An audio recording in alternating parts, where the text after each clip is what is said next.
India is going to be one of the leading nations in this century.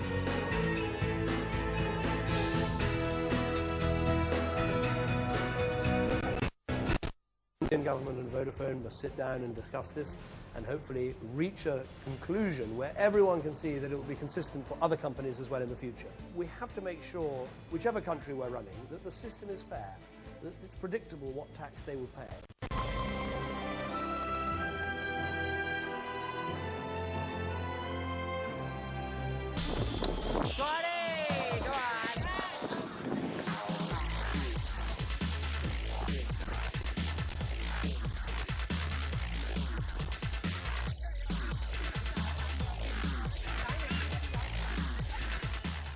Hello and welcome to We Mean Business. He's leading a delegation of over 100 companies into India, and despite the overhang of the Augusta Wetland scandal and issues around tax claims on British corporates shadowing this visit, David Cameron, the British Prime Minister, has managed to woo India in the past 2 days, speaking to recast the quote-unquote special relationship the two countries supposedly share. The mission of the visit is clearly to engage more deeply on trade and improve bilateral economic ties.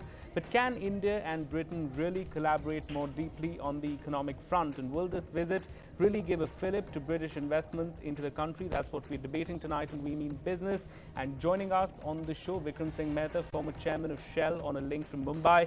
In our studios, Patrick Fowles, India business and finance editor of The Economist magazine, and Anish Chakravarti, senior director of Deloitte India, also joining us from our New Delhi studios.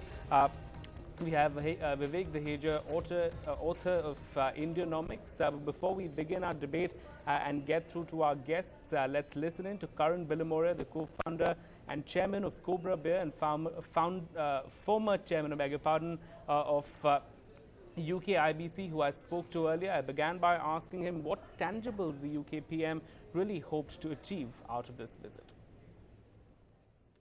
This is my fourth prime ministerial delegation. I came out with Tony Blair, then Gordon Brown, and David Cameron on his last prime ministerial mission to India. And this is by far the biggest and most diverse delegation from Britain. Biggest in terms of size, diversity in terms of not only the big giant companies that we have as members of the delegation, but we also have small and medium-sized enterprises. We also have vice chancellors of universities, including the vice chancellor of Cambridge.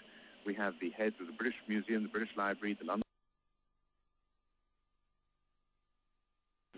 So it really is fantastic in terms of its depth and breadth and size. And we are really here to say that Britain means business when it's doing business with India. We see this as a country with enormous potential. We have a special relationship with India, and in many ways we have, as Britain, have undersold ourselves in the past. There is so much about Britain that many people do not realize in terms of our strengths. We have the finest universities in the world alongside the United States. Our manufacturing industry, although it has declined to nearly 10% of our GDP, still has some of the best world-class manufacturing. Our design is the best in the world, our creative industries, our professional services, our infrastructure capabilities. So we have a lot to offer to partner with India, and we have a lot of faith in India that is going to be one of the fastest-growing emerging economic superpowers for the decades to come. You mentioned having visited 4 times in different prime ministerial delegations, Mr. Bilimoria, but why then hasn't there been a progress in our relationship? I mean, we have reports suggesting that our trade with Belgium is much larger than our trade with the UK, and this is, of course, despite the huge diaspora there and our shared history. Well, this is the point, that in the 10 years since I first took over as the UK chair of the Indo-British Partnership, and subsequently I was the chair of the UK-India Business Council, in the 10 years ago the trade has increased 3 times. But we're talking about £16 billion. We're scratching the surface. We should be doing far more. On the other hand, when you look at the investment on both ways, we've had the big ticket items. We've had Tata take over British Steel, Chorus. We have had Tata take over Jaguar Land Rover, which is now a big success. On the other side, we've had Vodafone coming over and has been very successful over here. We've had British Petroleum with its huge investment over here in India. So we've had the giant investments coming both ways. You can't just look at the trade, because you've got to look at trade business and investment in total. But you're absolutely right.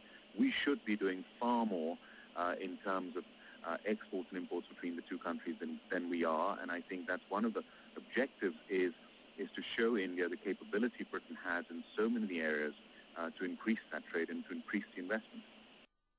Mr. Bilimoria, you of course have been an extremely successful person of Indian origin doing business in the UK, but as somebody who would now want to start looking at investing in India again, what do you see as the key impediments for several British corporations? I mean, we've had complaints coming in on the lack of clarity on taxes. We've had the big Vodafone and Shell cases in the backdrop. What do you hope will change? How do you hope India in some sense would lure more British investors into India?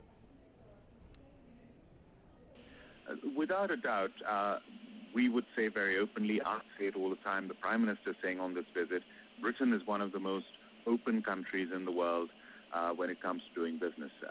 We are very open as an economy. I mean, you think about it, which other country would appoint a Canadian, a foreigner, as the governor of their central bank? I mean, that's how open Britain is, and I think it's a fantastic move that's going to bring a breath of fresh air into Britain. We welcome investment. We see ourselves as a gateway to Europe, and it's a very easy place, I know from experience, to start a business. There's relatively little red tape. You just can get on with things, which is fantastic. And we are saying in the same way to India, please, India, can you open up more? India has opened up a lot in the last 20 years, but there are still several barriers. I mean, foreign lawyers cannot practice over here. The Higher Education Providers Bill, India desperately needs an increase in capacity in higher education, and there are foreign universities lined up wanting to participate in India, which would only help, which would be good all round, beneficial for everyone. That bill has still not gone through Parliament. Insurance, Lloyd's of London, the most important reinsurance market in the world, cannot operate in India. It's the only major country in the world it cannot operate in. The insurance bill is still not going through. We're hopeful it'll go through. On the other hand, we've had some good news in that the FDI and multi-brand retail has now finally come through, and I think that is very encouraging. And if you go around an Indian shopping mall, so yesterday we were in the Phoenix Center in Mumbai, you see the single brand retail that has been allowed for a while, how many foreign brands that there are, and how they have several branches. Some of them in 5 years have opened up 150 branches. So there is a lot of potential, and I think India needs to open up. In terms of taxes, yes, the Vodafone case sent alarm bells ringing around the world, that if you have a Supreme Court coming up with a ruling and then the government goes and in effect overrules it with a retrospective tax. That is something that is very worrying. But again, right. I've heard that it's hopeful that there will be a resolution to that very soon. Right. Last question really, in the big headline, in fact, if any at all out of this visit, seems to be the sort of joint collaboration that's proposed in the Mumbai-Bangalore corridor. So the Japanese, we know, have successfully partnered in the DMIC. Are you hoping that Britain can replicate that story? And really, what else has come out of this visit? Is it really going to be about Britain wanting to push more investments into the infrastructure story, into other emerging sectors in India? Well, you can see that we keep talking. A few years ago, we would say India needs $500 billion of investment in infrastructure looking ahead. Now that figure is India needs $1 trillion of investment in infrastructure.